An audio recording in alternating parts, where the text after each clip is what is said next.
Yo, this is the Hungry Millennial. I'm Tommy, aka On The Spot Guy. Follow me on Instagram, like, share, subscribe to my page. I'm documenting 365 days of the hustle and the grind, trying to get a business that I started 3 weeks ago off the ground. I'm currently displaced. I stay in my car. I chose to do that because it's cheaper, it's easier for me to fund money back into my business, as well as keeping me on the grind. I hit the gym to take a shower, etc. So I also have to be physically fit for the military as well. I'm Army First Lieutenant, so I got to stay on top of that as well. But hey, it keeps me in the gym, keeps me motivated, keeps me pumped. I got a separate address. I get most of my clothes out of my storage shed that I paid for up here in Chicago. Let's get down to it. Today I want to talk about success and failure. With a lot of things in life, you'll tell people your small ideas, they're big to you, right? You've dreamed, you hoped, you wished. You're like, this is the thing. You're like, this idea is colossal, right? And everybody sits around and talks about that vision. And then when you go and look for help, with getting it started off the ground, with getting it moving in the right direction, nobody's there to be found, right? Originally I wanted to start a media company. Then it was an app. The app is still something that I want to do eventually.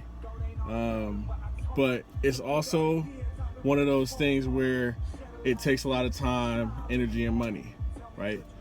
That brings me to kind of the thought process behind the whole money thing. Sometimes we have the money that we need, but it's just in another area, right? So we got to take that, scrape that up, and put it in another pot, right? That's what I did with my detailing company. I just took the money and then I resurfaced it, right? Instead of paying for Airbnb, I sleep in my car, and then, when I can afford a room, then that's when I go get a room, right? It's probably the ultimate bottom level of trying to search for your dreams. Obviously, you can probably find the money in other ventures. I started a GoFundMe account. There was two individuals who put money in there. Shout out to Adam Green. And shout out to the other gentleman. I didn't get his permission to say his name. But it was one of those things, both of those individuals, I had touched their lives along the way, so they were more inept to invest in me and my vision and my grind, because they know when I make it, they gonna make it, right? So it's all about, everybody talks about, I'm gonna eat with the people that I came up with. I'm gonna help them out, whatever. But a lot of those same people that are saying those same things aren't willing to be selfless and help and sacrifice for others, right? They're not willing to help other people chase their dreams. I never thought that the money would come, in that big of amount to help me out, right? At that time, though, it helped me get through some bills, right? So I had to recirculate. I cashed out my 401k actually to start this business.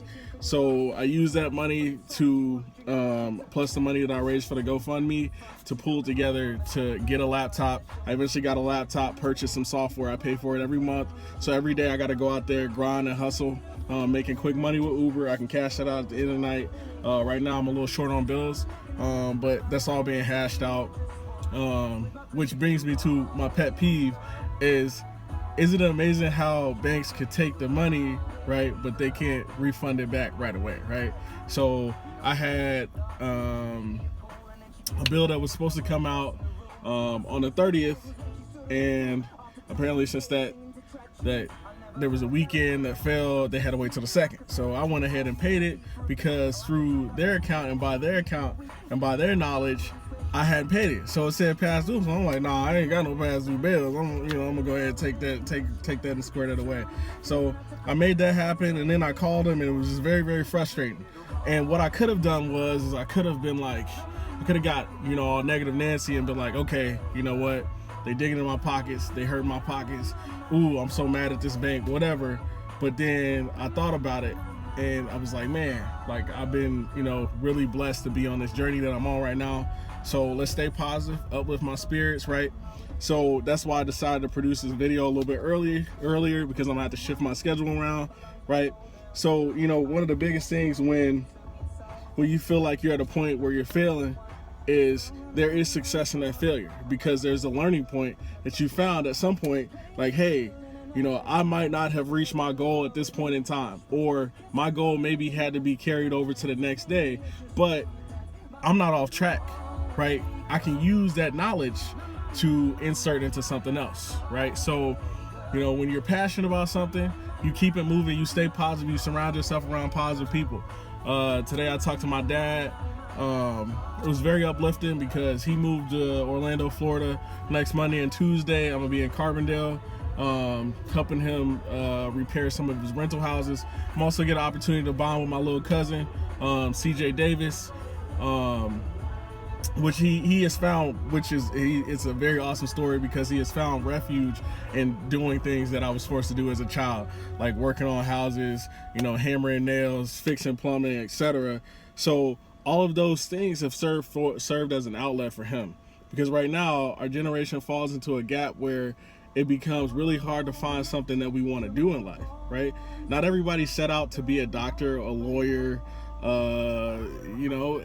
the craft jobs, like the trade jobs and things like that, they're huge because not everybody's looking into them. So become that plumber.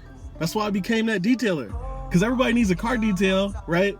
But not everybody's gonna put the passion into their craft like I put in my craft. I have fine detail brushes that I literally take to everybody's rod. I'm in there, I'm in the vents, dusting it out, and then at the same time I'm, sucking all the dust out of the vents, making it look immaculate, right?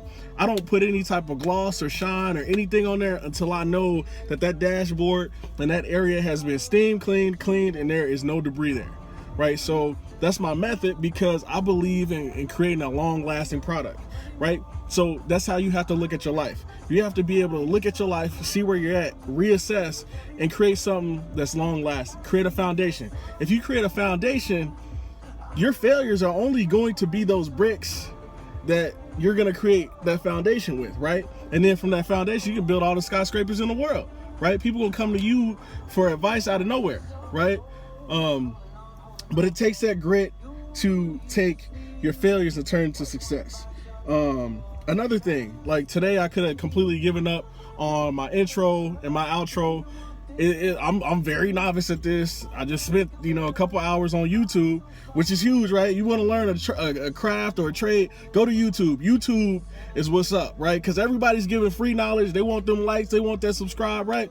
So they're out there, they're out there putting in the work, right? So you go to YouTube, make it happen, right? Anything that you want to learn, I almost guarantee there's at least a sentence or a verb or a paragraph on YouTube of how to do it.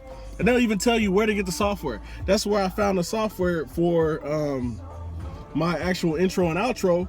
I went to FlixPress, flixpress.com.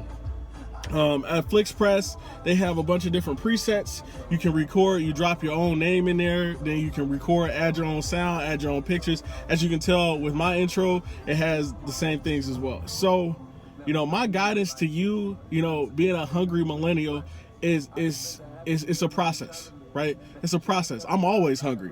It's pretty crazy. When I was a kid, they used to call me Foo because I used to eat a lot of food. I don't know how you just create that name out of nowhere. However, it worked. So it stuck to me, and that was my name, right? But it was a process. I used to love food, right? So my thing is you got to stick to the process, right?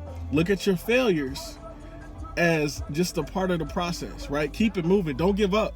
You got to keep it moving. Don't give up, right? Tonight, I'm not going to give up. I'm still going to hit the gym because I told myself that I was going to hit the gym at least every other day. If I'm not in the gym every other day, then I feel terrible, right? Because, ultimately driving can take a toll on your body. And you don't want that to happen. So, I just want to leave you guys with encouragement. Stay motivated. You got to, work, train, and then work even harder. Hard work. Nothing successful happens, or nothing that you can carry on in life ever happens without hard work. So stay working hard, stay grinding, stay motivated. This is the Hungry Millennial. I am Tommy. Find me on Instagram at On The Spot Guy. Like and share and subscribe. Thank you very much.